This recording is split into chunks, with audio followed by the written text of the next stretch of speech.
Welcome back to another episode of Who Should You Choose, the video series where I go through the prior videos, questions and comments, and and help you with your hut lineup decisions. Sorry for the late upload on the prior video. Appreciate all of the comments, crazy amount of them. Today, let's get into it, and we'll get back to our weekday morning upload. We'll start with B19 Willie. Bonjour sleeves from the UK. Thanks for helping out with the hut selection over the past couple of years. I've been tuning in since 22. As it's Who Should You Choose series, I want to throw my hat in the ring for Adam Fox, X Factor captain. I've been concentrating on getting McDavid, and I did Nylander first, being a part-time Toronto fan, and he's been okay so far. With the help of packs in the store and actually going out to snipe some cards to do the others, I had enough to make a second. Being from the UK, I watched mostly East Coast games because of the time difference, and with the new Chara, I passed on Heiskanen and built Fox. I have Makar and Chara on line 1, line 1, Shocker, and Fox with Goulet on line 2. And I just want to say that he's been unreal for me. He feels a lot smoother than Makar, even when Makar's elite edge is activated. Fox does struggle to occasionally knock the players off the puck. With the impact of D-men in the offensive zone, he's been awesome. He's got that NHL 24 trait of burning up the boards too. He just seems to be everywhere on the ice, and I can't help but play everything through him. I think if I was to make captains again from the start, Heiskanen and Fox are the must-makes in my opinion. Keep up the good work. Thank you for the strategies video. I've been saying this since the last couple weeks. So, I made Heiskanen because I think defensemen, whether it's master set players or team builders, things like that, like all of the defenseman cards just matter more because you hammer D2D one-timers. Like it's just it is the most abundance of your scoring is mostly just from the point now. And I think that defensemen just matter more this year than they ever have. Normally, I'd always say your first two lines of offense before your first line of defense. And definitely this year, it seems to be a lot different. So Fox, I don't know if I'll make Fox as my second one because I just think he's very similar to the 85 Drysdale. But I might. I could have played Champs, but then I was like, nah, it was so real. Dude, I feel no FOMO for not playing Champs this weekend. I think with the current reward structure, I posted on Twitter what I would do to fix, and I mentioned it in prior video. Just go back to the collectible system, and every win you get an additional collectible, and then let us decide what packs we want to open. That way, there's no, I won three games, and I got a better pull than someone who got 19. That's how you fix that. And then give us a choice pack for the cards. That way, you don't get into a situation where you're like, it's Mike Green. He's not really going to make my team, so I'll pass, which is exactly what happened to me this weekend. Sleeves, I love the content. I noticed this year the pressure system is working differently, and it's quite annoying. Not only does it fill up ridiculously fast, but it also decays very slow. For example, opponent gets into your zone, shoots 3 times, and the pressure meter is almost full. You get out before it's full, you counterattack, actually lock your opponents in their zone, you get your own pressure meter full, apply pressure, let's say 20 to 25 seconds.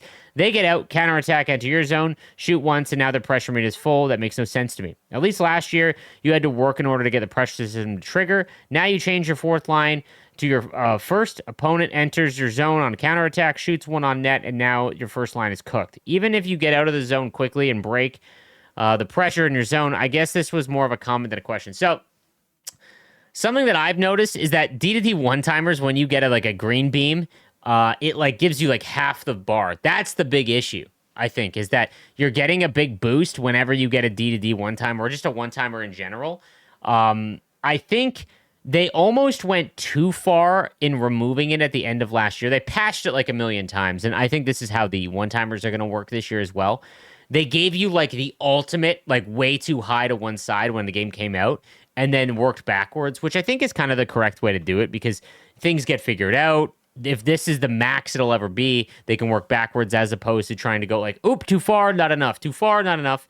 So they removed it. But by the end of last year, man, I saw the pressure meter once every 3 games. So it was almost like they almost took it out completely.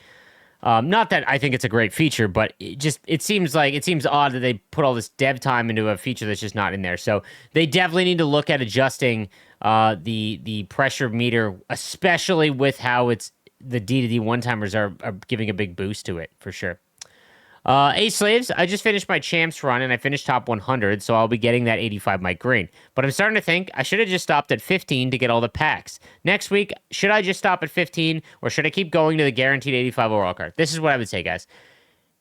After watching people rip packs, I'm talking people who got number 1, I would try and get the best card that's guaranteed because the packs are brutal. Like you're not missing out on anything. You know, if you can get top 100 and get it, unfortunately you don't get the packs on top of the card, but the card is slightly better. You know, at least you're guaranteed it, right? So, yes, there's a way to like min max it, I guess, some weeks, but like I said, man, just try and do what you can. Like same people that the people that finished at 9 wins last week for Marlowe, I told everyone, man, take the guaranteed card because you don't know what's in the packs. A lot of those people are upset. I'm looking at you, Burt Crown. All right, so talk to them to allow continuous play in moments. The fact that you need to back out and go back in is wild. 100%. That's been brought up in the Game Changer chat a bunch.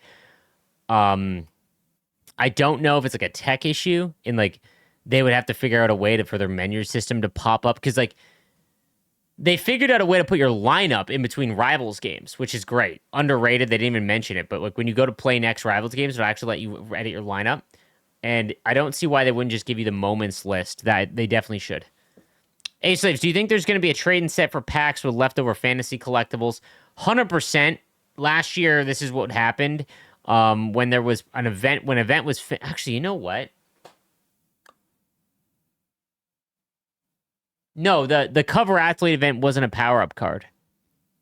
So the first power up cards would have been these ones from the Supernatural event. So yes, there will be something.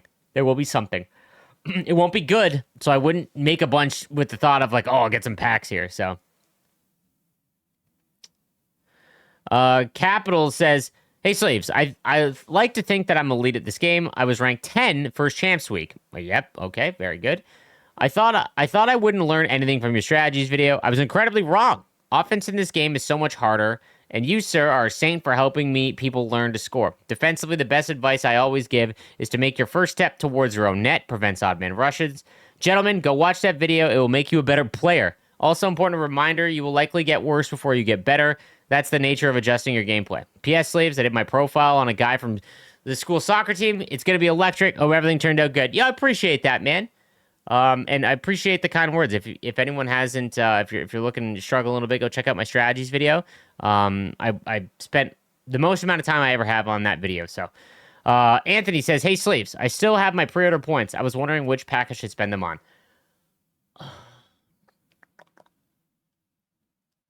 If you haven't spent them yet, I would wait for a discounted X Factor one.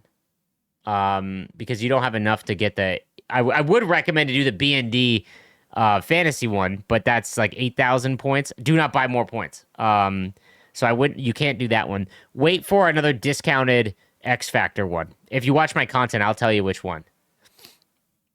The mentality on grinding games is so addicting and so bad for you. I've played MMORPGs that you have daily and weekly missions, events, bosses to do. I was going to bed at midnight because I was so badly wanting to get everything done. It was a more stressful job than my current job until I had to make a change, and now I have to commit to not playing. It feels harder to not play than it does to not max out. You have to go against your wiring. This is it, man. Like, I talk about this a lot. I think that the gaming industry as a whole is just engineered to get you to play one more game, right? And a lot of people feel the FOMO of like, oh my God, I can't max out everything. So like, what's the point in playing? You have to find a way to give yourself a challenge or something. So if you're playing Rivals and you're in Division 1 or something, and it's like, what's the reason I'm playing? Okay.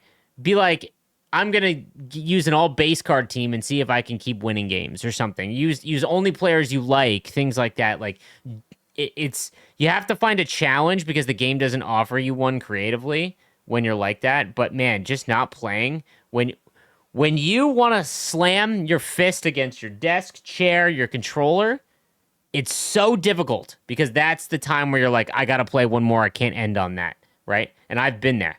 That's when you need to go and do something else because it's a video game, guys. It shouldn't give you such a negative feeling. Yes, I have Evo Sanheim. Now he is at 88 overall with 2 goals. Did you watch my video? He was in my S tier card. One of them. That's the beauty of the fantasy event, guys. It's why it's the best event in the game. I absolutely love it. EA can't do anything about it, and he off and running. Hey, slaves, I have only 40 collectibles for week 2. I won't be able to make any more. I'm an Oilers fan, but not high on Ekholm going far. Make him because I cheer for that team or chase a projected 99? First of all, Ekholm could get 99. It's not like it's out of the question. And you're watching all the games anyways, dude. You know? Like, will getting Parayko or even Seth Jones, I guess, or Shirelli or Trocheck, who look to be a little bit safer in that sense. Like, would them getting 99 and helping you in game, right, be more beneficial to you than watching Ekholm score in a game you're watching, knowing that he's going to go up, right? I love how this guy says you already know what he's going to say. Yeah, make your favorite cards, guys. Again, the GWC's not around anymore. Enough. Trying to make an all-time Oilers team. I have 40 fantasy collectibles. Who should I make? Ekholm or Eberle? Ooh, that's an interesting question. Both are like, I would go Ekholm because defensemen usually have a tendency to be a little more valuable. And Eberle at 90, I don't know if Eberle will hit 99. I don't know if Ekholm will hit 99. But if they both get to like 95-ish, let's say, or early 90s, I think Ekholm's more viable.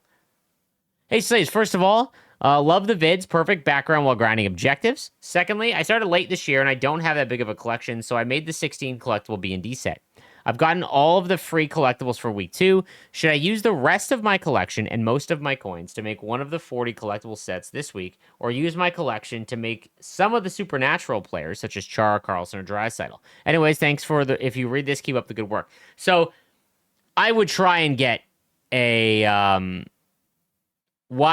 would try and get a fantasy card.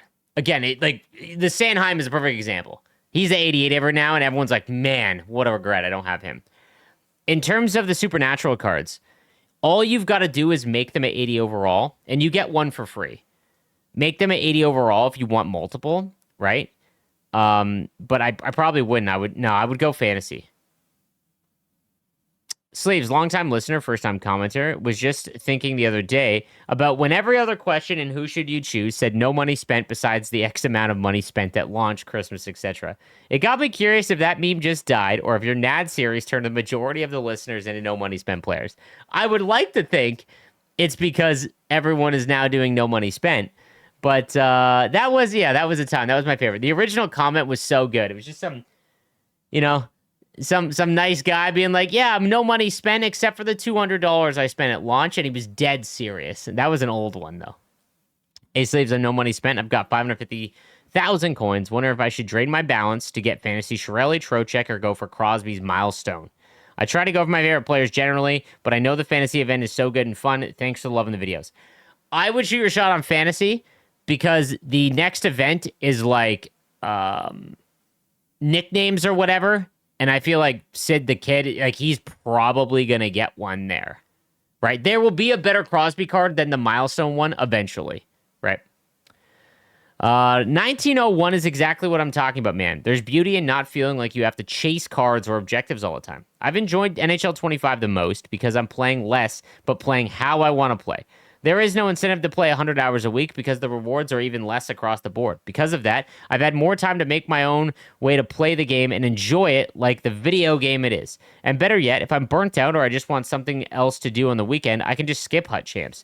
I think this is the best thing they've done for casual players, which, as you said, make up 90% of the player base. We only ever hear the top 1 to 5% complain, but reality is I bet a lot of people are really enjoying this. Cheers, man. Appreciate all you're doing in the community.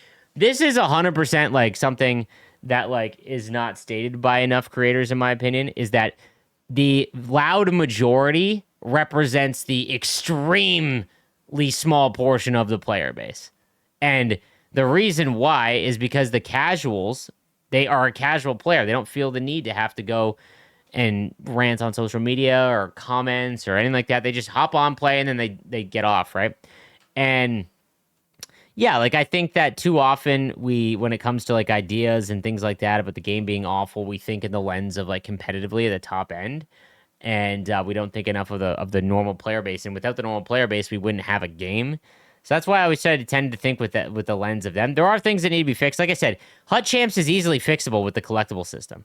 You know, I don't think that they should give out 1 million packs, especially if they're tradable, because then I think it tanks the market. And if you tank the market now, Man, the people that blew all their money on packs that were awful and things like that just got absolutely smoked. So, maybe untradeable is the way to go. I don't know. I do think that Hut Champs needs to reward the 1%, though. It is the one mode and reward path that needs to take the 1% of the player base into account. Slaves, am I the only person whose passes go everywhere? Like if I'm where to pass the puck to my player, it becomes icing. It's so annoying, especially in a tight game. I don't know if it's just me. Love the vids. Keep it up. What I've noticed is that there appears to be more pass assist or the auto saucing and whatnot when you're doing the button passing. And part of me thinks that they've made it like that so that more people use button passing. But I found myself really getting used to it because the auto saucing on the breakout is just so valuable, right? And you could manually sauce, but it's so much. There's no pass assist on a manual sauce, right? And then especially when you're working it around, trying to go back to the point, setting up for a one timer, I find that those passes end up going all the way back down the end of the ice, except when I do the button passing. So that's why I always tend to use the button passing. May says, I agree. This fantasy event is great. So the question, do you think EA will add something in the Season 2 XP path to make it a bit cheaper to make holograms and X Factors? For example, you need 24, 76, and above to make one power-up icon, and you need 12 in total. With the price they are now, 6.5k roughly, 156, and it's 1.8 million coins. And with the lackluster rewards, I have a feeling it'll be more and more expensive. For example, that Supercharged McDavid is like 7 million from scratch. And with S2 Supercharged X Factors dropping soon, I have a feeling they will also increase with the new captains. Sorry for all the math. Keep up the great work. So I think that they will definitely try and put more power-up icons in the next path. This path, they seemingly went with X Factors. I would be stunned if they don't do something for the power-up icons. McDavid being 7 million is obnoxious. However, I love that it's just one card. Like I've said for years that there needs to be one or very few chase cards that are like, you don't see. Like, I have not seen one yet. Maybe one. I not that I can remember, right? And I've played 200 games. It's not like everyone else has them, even if they spend money. If you spent money, like money wise, it's at least $1,000. And that's if you're investing everything to get Connor. I just haven't seen them. It's so very rare. When it comes to the holograms, I think a lot of people are going with McDavid, trying to do the McDavid chase before holograms. But I do want to see the more holograms being used. But for sure, I would love it. And I like your thought on when Season 2 comes out, will the next captain increase the costs, right, with the captains? I have a feeling the captains will be better for Series 2 of the X Factors, but there's no way that there's going to be a better Series 2 supercharged card than McDavid. Like, they're just... McDavid with free gold wheels, guys. Unbeatable. Like, there will not be a better card until we're at 99 Hut. If you are an 8 to 10 win player in Hut Champs, is it worth playing when you have minimal time to play the longer games? I'd rather play shorter periods in Rivals and get my 30 wins instead, but I'd like to hear a good second opinion. This is a very good point.